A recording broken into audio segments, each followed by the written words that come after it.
Welcome back, everyone, to Drag King Reacts. Today, another Jubilee video. I'll probably stay on Jubilee for a little bit because they've got the content and the style that I like.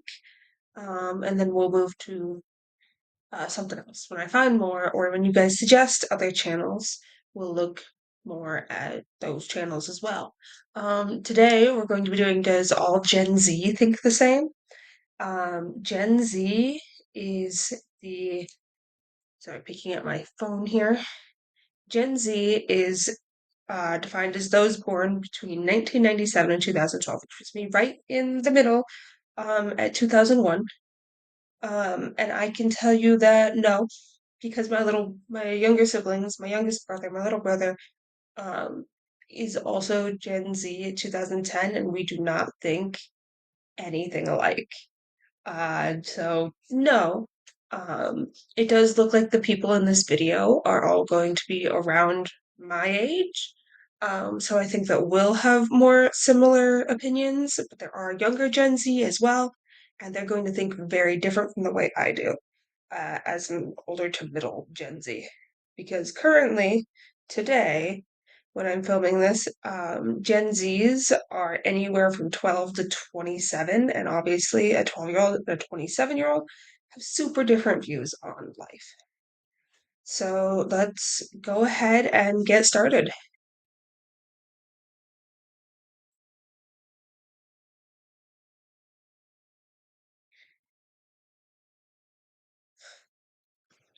This video contains language about self-harm. If you or anyone you know needs help, you can call the suicide prevention hotline 1-800-273-8255. Also, there is a shortcut now. Let me just look that up real quick.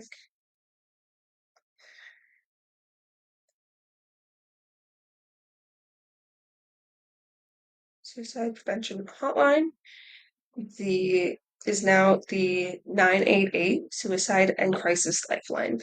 This is a few years old, of course. That hotline has been around maybe 2 years with the shortened number. And again, that is 988. And if you need help or you need someone to talk to, do not hesitate to call them. Thank you. I feel like in my household, my opinion is not valid and it will never be valid as long as I live. My parents will yell at me, they'll get mad at me, and we'll get into like such large arguments. It's even gotten to the point of one time where I've gotten into arguments with my parents with like, you're gonna have to move out if you don't like agree with these things. Respectful. Gen Z.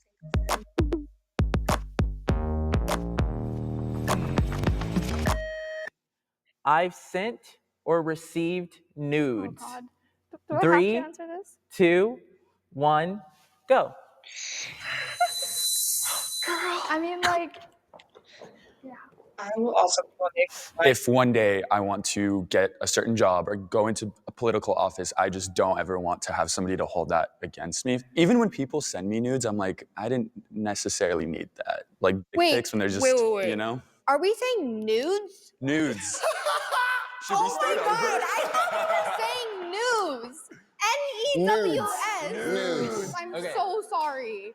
I don't send nudes because I just do things on social media. I want to pursue acting. I feel like my body's a temple. You gotta pay to see it, if at least. Same as Daniel said, it can come back and bite you. I'm just scared. Revenge porn is very real, and I think most women or women adjacent people have received unsolicited pics. As like a bisexual person and kind of just being in like a world that's hyper-sexualized already, and it sucks because that's kind of like the age of social media and like LGBTQ youth, is that pretty much like they have to seek validation online. That's like really like the way to do it. I agree exactly with what Makai said. I mean, it is like the form of validation now, like sending nudes is love, but This makes me just want to jump over it because I feel like I'm in the wrong area. You know, we're gonna go here. If like they should respect your values if you don't want to send nudes, and if not, like it's pretty clear to me that they're just using me for my body. Nudes has a lot to do with appearance, and putting a lot of value on how you appear can just sometimes be damaging. to piggyback off that, it's really important too, like when you're growing up, no matter like your body type or how you look, everyone has like beauty in them. So it's important to love your body and love like how you look, because like, girl, that's your body. Like, flaunt what you got, boo. That validation needs to come from within, not from other people. Because like, I know I'm sexy. I don't even know else tell me I'm sexy. So, period poo. Is that going in? Okay. Skin So yes, I have sent nudes. I have to go on the agree line. Um, so for me, um, I have received unsolicited D pics before. Um, I've also received unsolicited boobs, because I'm pansexual. Um, and the boobs were really the surprise. But yeah, I've received from both men and women. Um, sorry, my phone just went off. I've received from both men and women nudes I did not ask for, and I have sent nudes only when asked for and when I could trust the person. Um, so like my fiance obviously has seen me nude. We live in the same one bedroom apartment that's really hard to avoid. But I also, before we were together, living together and stuff, I did send him nudes. Um, and I won't go too deep into why I did that. But it wasn't like, oh, this is the only way to get him to love me for me. It was a personal choice that I was comfortable with. Um, and that was why I sent nudes to someone who was consenting for me to send them, and also didn't necessarily fully be like, hey, you should send me nudes. Uh, Instead, there was kind of just a uh, how do I say it? Not a non-verbal thing. Like we had hooked up already and mentioned it because I met him on Tinder. And Tinder is really for two things. And one of those is casual hookups. And that's where we started. And then we became friends and started dating, and now we're engaged. There was a whole process there, but we started out with the benefits part. And uh, so there was this agreement between us that, yeah, I would be willing to do that. And yeah, I would be willing to receive those on both sides. Um, and that we weren't going to share them with anyone. We did it over Snapchat and didn't save them, anything like that. So let's continue. skinny jeans are out of style. Three, Oh. two, one, go. You Yeah. I don't know. It was just the era of the time. It was like rock was like, pop rock, lots of skinny jeans, and then turned to like ripped jeans. And I think pants are getting bigger. I don't know if it's because like maybe we're shifting more towards like androgyny. I'm over here because I think that skinny jeans, I don't like them and I wouldn't wear them because I also have like chicken legs. So like that's not happening Wait, for is me. it out of style or in style? The question was skinny jeans are out of style. Oh, so I'm saying that they are in style? Yeah, skinny jeans Oh, are in no, style. they're out of style. I recently bought my like first pair of like baggier jeans, kind of like what he's wearing, and I was like blown away. Honestly, like there's so much space. You don't have to worry about it like bunching up and stuff. Like yeah, I don't know why we ever stuck with skinny jeans to begin with. I think the whole skinny jeans side part thing is generational politics that are trying to like distract us from what we actually disagree about. Like nobody actually cares about the skinny jeans and middle parts. Like millennials, please stop making songs about it. It's not that deep. So I don't care. I don't care what's in style. I love my loose fitting pants. My favorite pair of jeans actually is bell bottom adjacent. But I do wear skinny jeans because they provide great compression for my legs because of my chronic pain issues. I also have poor circulation in my legs, which is one of the contributing factors. So if I put on a pair of skinny jeans, it's like wearing compression socks, but it's the the whole body.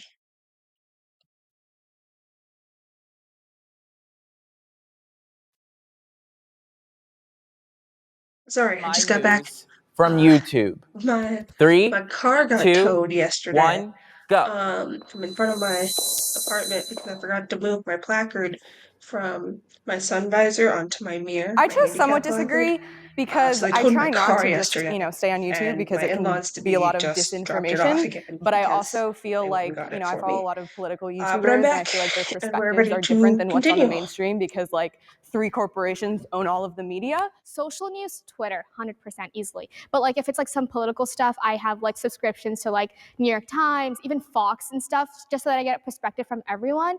And I tend to go ahead and like focus more on like the journalism stuff. And YouTube is like the headlines, but I don't click the video and like deliberately watch it until I've known the facts. The ability of Twitter to get, opinions out there from people who aren't political pundits is really valuable. And, when big things happen, Twitter usually hears about it first. I feel like it kind of just comes down to like a media literacy thing, and it's something that like our generation and further generations are gonna have to face. We haven't been in this era where there's like what Sarah was saying about like the democratized way of social media where like everyone can say information.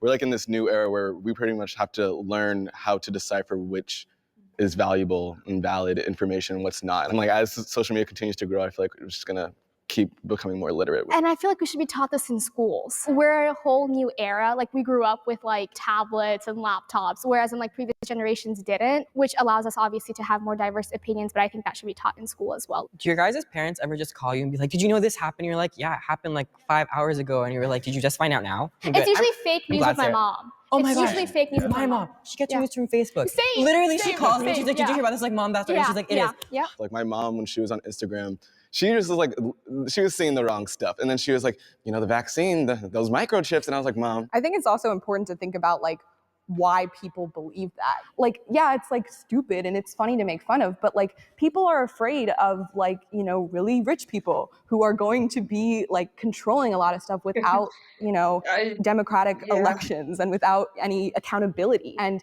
it makes sense that people would feel like, I don't really know if I can trust the government. My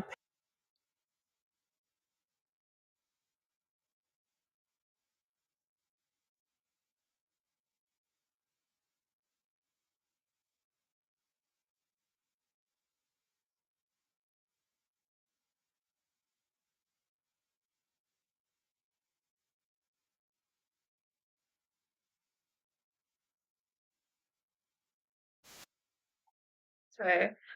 So do I get my news from YouTube? No, I'm going to sit on the disagree line. But kind of. So YouTube I mostly use for music because Spotify hates me. I can never get Spotify to work right, no matter what I do.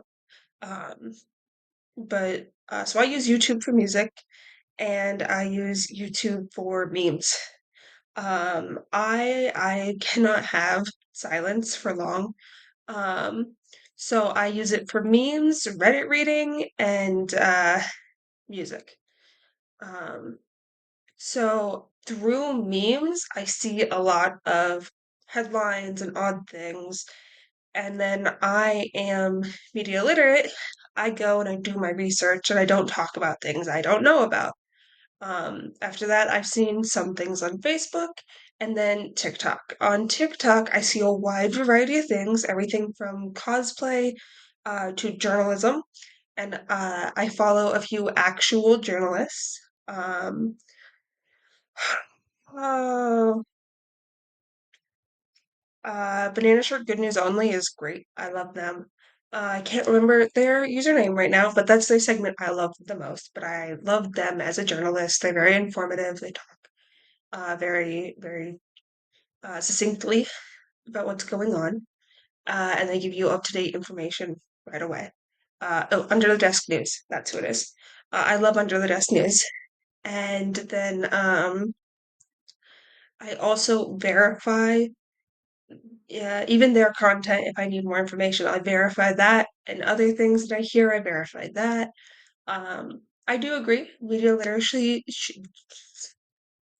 I can speak. I promise.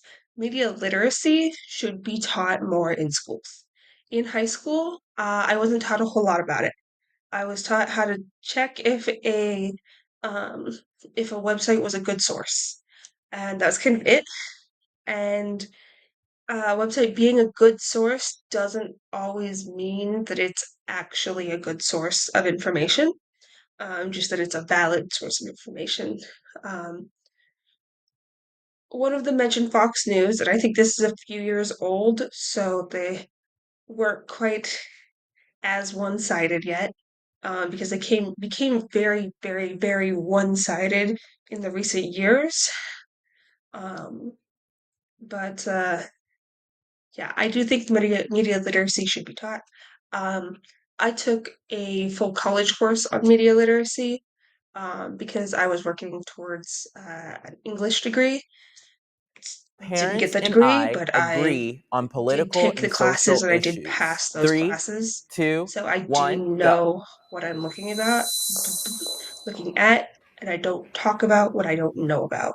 My parents like Um, raised me again on so the if whole I have thing of like firsthand look at experience, every single happy side. to And I talk guess about it it. didn't go And if I don't necessarily have their any way, but at the experience same or time, don't like know any sometimes it information, ends I up just being a wreck. But don't like talk whenever about it's it a until I wreck, we have more come back and we're information. like, I see your point, but here's what I think, and here's why, loaded with facts, not just like, oh, I think this because this and this X and X and said. No, it's because this is a percentage, this is a statistic that I'm pointing out. Honestly, I used to try and like show them a different perspective and like have an open conversation, but like I'm kind of at the point now where it's like, you know what, let's just not talk about it. It's probably for the best. You know, my parents always say to me, like, you pay attention to politics more than we do, and we like learn from you. And sometimes we get into little arguments. That can be a good like way to sort of inform each other, because obviously they have more experience like historically, like what went on. But they can also say like, yeah, I don't understand, you know, this specific issue. Can you, you know, get me up to speed? And I would like to have a disclaimer from my mom and dad. What's coming out of my mouth is coming out through love. Also, if they're watching this, please stop watching this.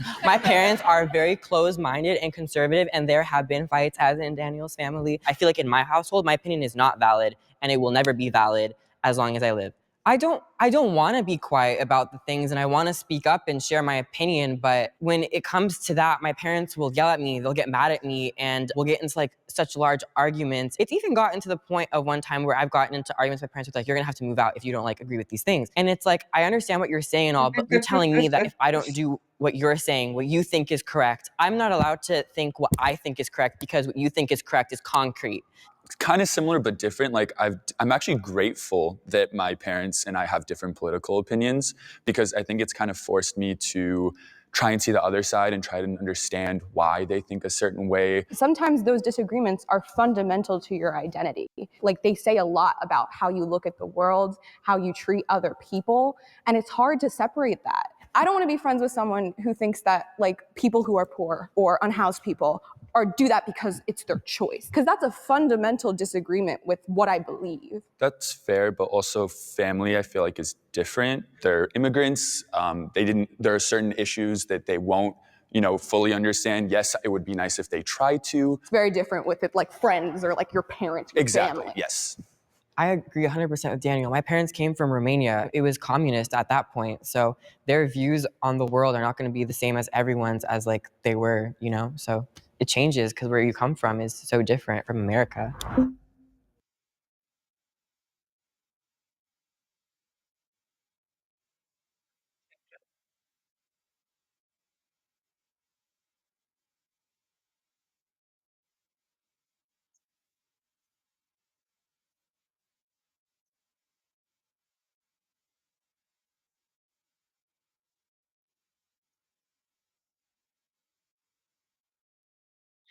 So, me and my parents very much disagree, um, which I think, yeah, my parents and I agree on the political and social issues. No, we do not. I'd have to go all the way to fully disagree.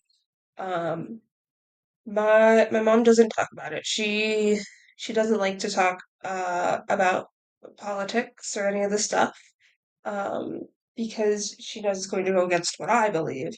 Um, but my dad and I, we have a better relationship, and we used to debate stuff. As he's gotten older, and I've gotten older, this comes less and less because we it started clear back in 2016 with gay marriage. Um, because I knew I was gay, but I was in high school. I didn't have a vote. My dad voted towards gay marriage because of the discussion we had and about why we should have it. Because I was in high school and I could have informed opinions. So he actually like talked and engaged with me about that. Um, and he still did up until recently. Um, we I have stopped doing it because it always comes back to trans rights, where we are fundamentally opposed. And that is because my dad doesn't understand being trans, and I am trans. So there's the difference in there. Um, my mom, the last time my mom talked to me about trans rights was when she and my dad watched a video by a known transphobe. I cannot remember his name, but it had the poorest quality of anything I've ever seen. It looked like it was shot on not even my cell phone, my iPhone or my iPhone, my Apple tablet with like the back camera, which is a way worse camera than my front camera for some reason. Like it looked worse than the quality of my laptop camera that you're seeing right now. And they took it all and then just like, yeah, these are facts. These are verified facts. And it's just like they're sterilizing people in prison to do these surgeries, and that's how they're sterilizing people, and they're experimenting on them. And I'm like, that's not what's happening, actually. And they're just like, yes, it is. And so I have stopped doing that. I've stopped trying to correct them and teach them. And I've just been, well, I can tell you this, you're wrong, but I'm not going to fight with you if I cannot change your mind. If nothing I can say will change your mind, then I'm not going to say anything. Because I have I lived felt this experience depressed and I know that 3 nothing you say will change my mind either. So there's no point in us having the argument.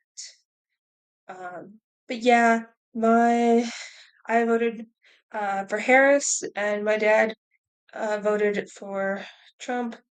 And hey, it's 2025 in America. Look where we are now.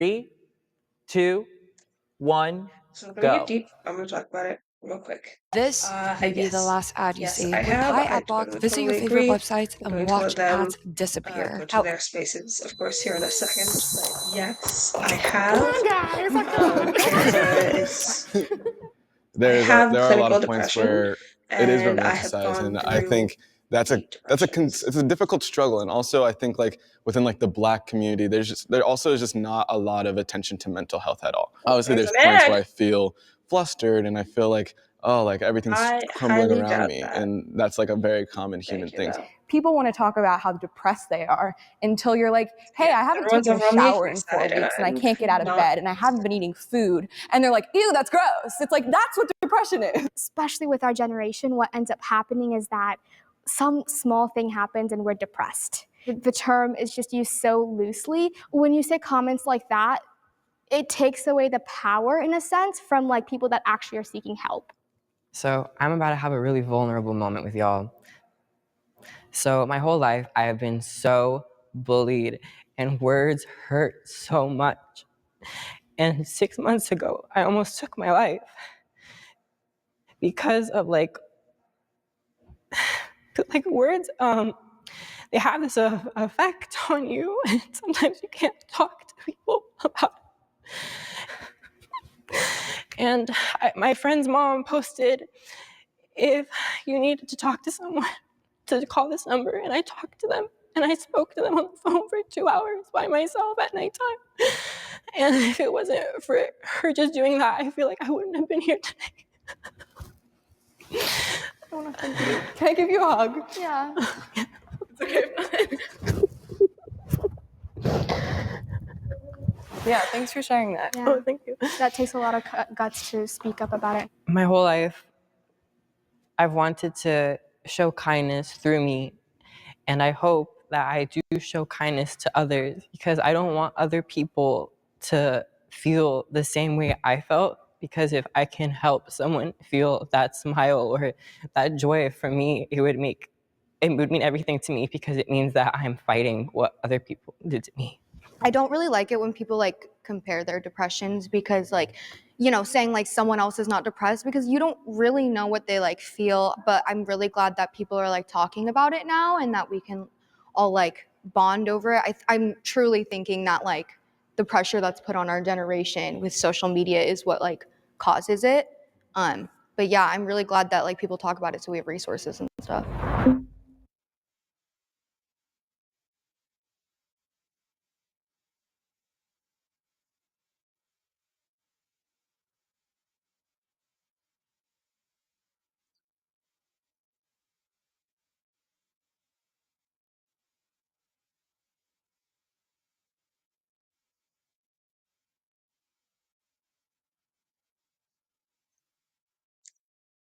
Again, the resource number for if you need someone to talk to is 899. Now let me talk for a second. Like he shared, I also went through some very strong bouts of depression and didn't have anyone to talk to. Back in middle school was the first one. Middle school is the first time I contemplated uh, uh, not being around anymore. Um, and I even had a plan of how I would do it. I just needed to get a rope, and uh, I moved is what happened. I moved, and then there was friends again, and people who would talk to me because I could not talk to my parents. At that time, I was 13, 14, maybe 15 at the latest when we moved. I don't remember for sure. We moved a lot. Um, but I moved back to a place where I had a lot of friends, away from a place where I was not only excluded, but actively bullied and laughed at, because I had like severe dandruff. So the one friend I'd had in that school was just like, hey, she has lice. And I did not have lice. I had dandruff. And that sucks too, because that also makes your head itchy, and then it gives credit to that they have lice thing. But I didn't. And and so it just got worse and worse and worse until I couldn't really take it anymore. And then I think it was maybe 2 days after I decided I can't really do this anymore, um, that my parents were just like, hey, we're moving again. I was like, all right. And we moved, and things got better for me. I was back with friends and people I could talk to, about all the things going on in my life and how I was feeling, and I wasn't being bullied anymore. Um, I wasn't popular by any means, but I wasn't being actively bullied anymore. Um, and I was pretty good for quite some time. And then it was my freshman year of college. Uh, so my freshman year started in 2019 and went into 2020. Uh, Early 2020 is when COVID hit. My spring break was right after my birthday, and that is when everything shut down. Um, that year, uh, in 2019, there was a big flood, and so I was away from people for so long, and then we went back. A big flood here in Nebraska. It was a national crisis. It was a big deal, and now it's not a big deal because immediately after COVID happened. But the flood was a big thing in my senior year of high school, and then they were still worried about campus drying out before I went off to college, because it was just kind of in this valley. Campus did dry out, everything was fine, went off to college. I made some friends, but not good friends. I made just people I knew their names. We didn't really talk or anything, and these people, great people. I now talk with them more often than I did my freshman year. They've become good friends, but at the time, they were just people I knew in passing. And you don't tell your deep, dark thoughts to people you know in passing. Um, so, uh, March of 2020, uh, early March was one of my lowest points. I had lost in just the 3 months through my birthday, which would be early December to late February, because March 3rd is my birthday. So in those 3 months before my birthday, um, I'd lost my first serious relationship. They broke up with me the day after our first anniversary, which honestly hurt me way more than if they had just done it on our first anniversary. Um, because they had decided a while before that they were not interested in continuing our relationship, and they just didn't tell me, which hurt me way more than just being like, "Hey, I don't think this is gonna work." So, if you're thinking about breaking up with someone because you're not feeling it anymore, talk to them. Just talk to them. Um, I also lost my uncle Trigger, not his real name, obviously.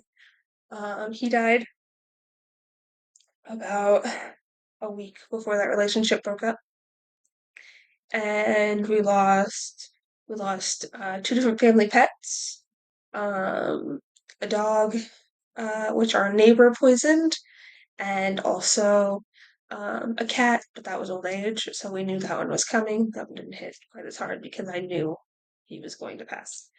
Um, and so those 3 months beforehand had been pretty hard for me. And then I'm alone at college on my birthday, and I didn't have anyone around. So I went to Dairy Queen down the road, bought myself a little cupcake, a little ice cream cupcake, and it's all I could afford. I hate ice cream cake so much. I hate the little grainy bits, but it was all I could afford, so that's what I got. I got that. I got a pack of candles and a lighter, and I sat outside in the snow because early March, there's snow in Nebraska. I sat outside in the snow at a freezing table, and I sang happy birthday to myself alone. It's the first time I'd ever been alone on my birthday, and I haven't been alone on my birthday since, and I never want to be alone on my birthday again, and I never will be. um, uh, Unless something terrible happens and suddenly everyone I know is gone, I never will be alone on my birthday again. Um, and that was extremely hard for me. Um, that was, I think, a Wednesday night, and then that Friday started spring break. Whoa! I went home to my parents, who did not know I was trans yet because I'd figured that out, had not told anyone yet because 5 years ago, 4 years out. So I'm in the middle of that, figuring all that stuff out for myself, and I go home to my extremely homophobic and even, in some cases, racist parents. They're very, very conservative, and it's 2020, which means that uh, President Trump can do no wrong, despite it being the end of his term. And obviously, he's going to get the next one too. Uh, and my parents were quite mad.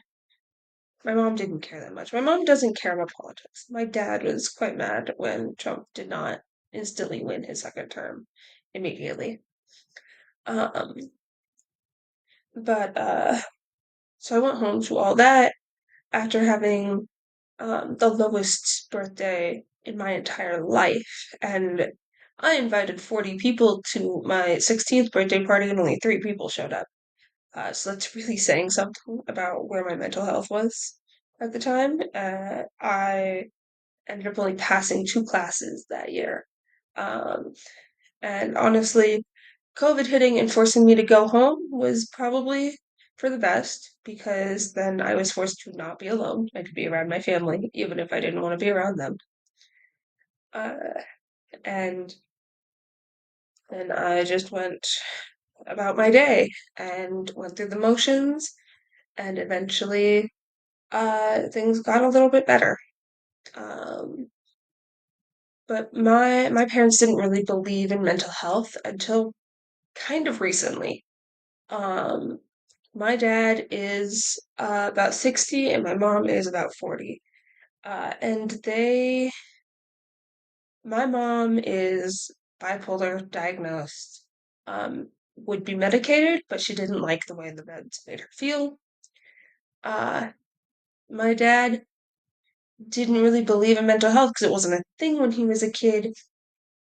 So it was just kind of this thing that didn't really exist to him. So I definitely understand where our friend is coming from there. Um, Also, if you're having trouble with depression, remember to try to talk to someone. Again, that number is 899. And if you want a little tip for tricking yourself into taking a shower, dye your hair. Dye your hair because you have to wash it out of your hair. Um, and so even if you really don't want to wash it out of your hair because putting it in doesn't take a whole lot of energy or a whole lot of work, it's really easy to do. You can do it anywhere. You can dye your hair very badly doing nothing. Um, but you have to wash it out no matter what, and it will force you to take a shower. Um, and if you're just standing in the shower with it going down, all that water on your body is better than nothing. And also, fat is best. If all you're eating is a pack of crackers, eat a pack of crackers. If all you can eat is a sleeve of Oreos, eat a sleeve of Oreos. If all you can eat is this chocolate Easter bunny, eat the chocolate Easter bunny. Eat something, shower if you can. I refer to bath time as becoming soup. Go become soup. You can wallow in your bath and then you'll be slightly cleaner when you get out. Uh, but yeah, again, that number is 899. Please, please, please, please talk to someone if you need to.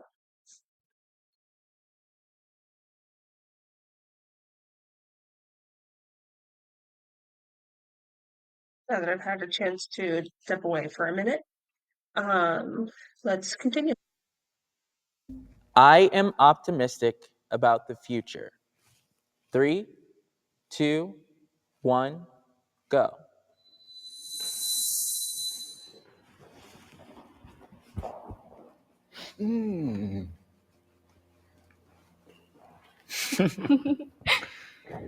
Personally, it's in my nature to not be optimistic because I think a lot of people in our generation are very nihilistic. I try not to like view it like that because it's very like deterministic. Like, well, the world's going to hell, like we can't do anything. And if you believe that, then like you're not fighting for like a better world and you're not fighting for change. I'm very much with Sarah on the point where our generation is very cynical, very nihilistic. We like to just like assume that things can't be fixed because in the past they just never were. I don't know. I think I'm very optimistic for the future because I believe as we become more educated and we have more resources to certain things and information, we can do great things, but we just have to believe that we can or else it won't happen. Now I'm feeling sad about saying someone disagree. I just was thinking about this in like the climate perspective and like social media, how it's been used so negatively.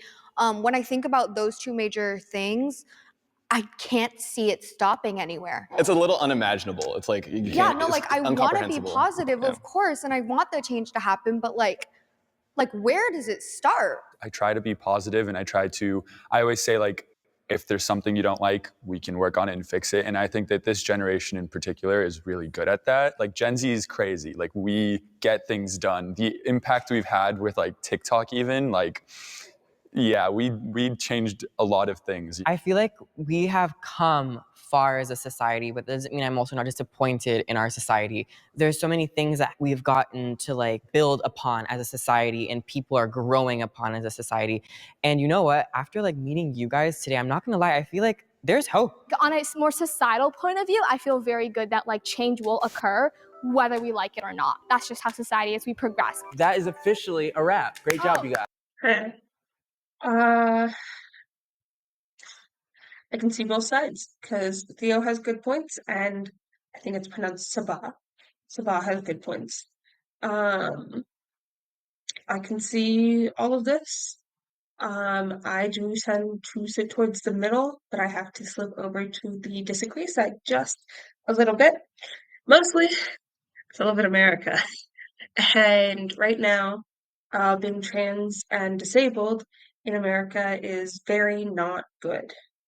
Um, there's been this sentiment that we're the greatest country in the world, that's been pushed on us our whole lives, here in America. And great, we aren't. And it's taking a lot of people a lot more time to see that than it did me. Um, but currently it's early 2025, and we're still in the first 100 days of President Trump's second presidency. Um, and it's not looking great for trans people, at all. Uh, it's not looking great. Stock market is crashing. Hopefully the housing market will crash, and then I'll be able to afford a house someday. Which is not entirely true. I'd actually like to move out of America. I would like to go to Europe, specifically one of the Nordic countries. I would love to live in Norway. That would be ideal for me and my fiance, to live there, is where we would like to be. Um, my body not quite as happy about that. Um, but it's beautiful, and I would love to be there. And that is probably where we'll take our honeymoon, um, here in 2.5 years when we get married, because we have a long engagement planned so we can actually afford our tiny wedding of a maximum of like 60 people. We are having a micro wedding, because that's what we'll be able to afford. And then, yeah, the climate change and stuff, I don't think too much about climate change. It does make me sad, of course, um, and I do everything I can to do my part to reduce it, but me alone is not going to make a difference, sadly. Um, and even just all of us together, not going to make a huge difference unless we do something about the corporations, that are polluting our air and water. Um, but it's really hard to do something about them because we're, complicit in a way, because we need the corporations and they know that. So it's just one of those things where it's really hard to make those changes. And even if we could, for them, they might lose a few dollars, and that's their own problem. So they won't.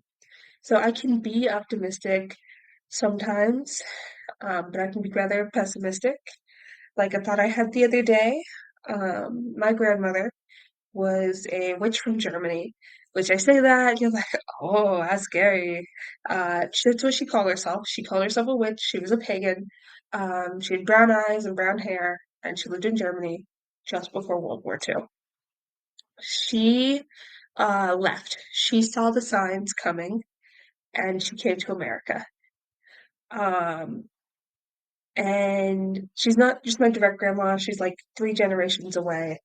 Uh, but she saw the signs and she left. She went to America and married an English immigrant, and that my family on that side only goes like 3 generations back, here, because technically it goes all the way to the founding fathers. But their descendants in my bloodline went back to England and came back. But yeah. So my grandmother left Germany because she saw the signs coming that they may come for her because she wasn't the Aryan race. She wasn't a light-eyed, blonde-haired Christian. Um, and she saw it coming and she was just like, well, they're coming for people I know. The pink triangles, the Jewish people, they're coming for these people that don't look and act like them. And I'm lucky enough that I still kind of look like them. It's time for me to leave. And so she did, and she managed to not get caught up in World War II when she came to America. And now I look around me and I see these signs, and they're all the same signs. Um, there's all the racism and everything else that goes along with it. We were such a progressive country, and in the less than 100 days that President Trump has been in office, they've talked about everything, including repealing gay marriage. And who knows what could come of the next 4 years. Um, but they've got ICE taking people out of their homes, and they say they're all illegal immigrants, but recently there was one that wasn't. He wasn't an illegal immigrant. He was just a dad minding his own business. He wasn't a criminal. He wasn't here illegally. He was just a guy. And because of how he looked, they still picked him up and took him to El Salvador, and El Salvador won't send him back, is the current situation. Um, that is the information at this moment. That could change, obviously, in the next few days, even the next few hours. That could change. At this second, they are refusing to bring him back. But it's one of those things where I'm seeing all these signs, and Grandma had the money. She had the money to leave. She had the funding and the support to go to America and get a job and support herself. I don't remember what she did, but support herself that way. And eventually settle in Nebraska with the Englishmen and start a farm. But I don't have that, and so I see the scariness that's happening in the world now, and I can do nothing about it. I can be like, oh, get me out of here, please, please, please, please, get me out of here. And no one can. No one can offer to help me with the money, to move to Europe, to anywhere in Europe, honestly, or anywhere out of red states would even be safer for me. Um, but my fiance's job is here, and he alone supports our one-bedroom apartment because I cannot work because no one wants to hire someone in a wheelchair to do the work, because they have to accommodate for that, which is a DEI thing, and that's gone. Poof. Um, so I'm having trouble getting a job that's not DoorDash, and his job barely makes our bills. So we don't have savings that could get us out. We just have to hope for the best. Hope that he is white. His family is German. He's got a German last name. His family is white. Is dark hair, green eyes, which doesn't matter as much to neo-Nazis as it did to the original Nazis. Um, but I am white passing. The hope is that they'll wait. They won't come after the gay and the trans immediately because my fiance is bisexual. I'm pansexual. I'm trans. Um, I'm I'm ADHD with autistic tendencies. I'm physically disabled. I have chronic illnesses. It's one of these things where it's like all these things are happening that they don't want you to talk about, but need to be talked about, and that's why they're talking about things like the woman who refused to fight the trans woman in fencing, which is dumb because fencing is already a co-ed sport. If you didn't know that, fencing is co-ed. So refusing to fight someone who's trans because they are trans is bigotry, and nothing else. And conservatives gave that girl a lot of money for refusing to do that, because she was disqualified for forfeiting the match. So she couldn't go on because she forfeited the match because she was supposed to fight a trans woman in a co-ed sport. That's like saying that I, as a middle school wrestler, should have been should have won because I didn't fight a trans co-ed wrestler in middle school. It's dumb. It's really dumb. But there are co-ed sports, and people don't care. But now I've talked too long about all this, and I've gone down too many rabbit holes. Am I optimistic about the future? Not really. I have to sit on the somewhat disagree line because yes and no. But I currently, the current state of things, lean towards no.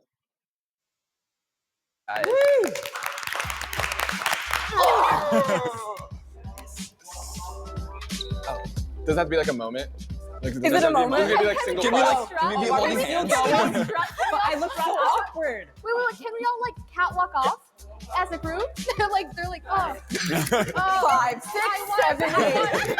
I wasn't a bye, guys. I'm I didn't know it was supposed to be linear. Alright, stop. Well, that was everything. This will probably be the next video. It's probably amorous couples. It may not be directly the next one, but it is on the list of things to react to. I don't know if you can even see the title right now. I think you can. But, yeah. So that's it for this video. If you like what I do, let me know.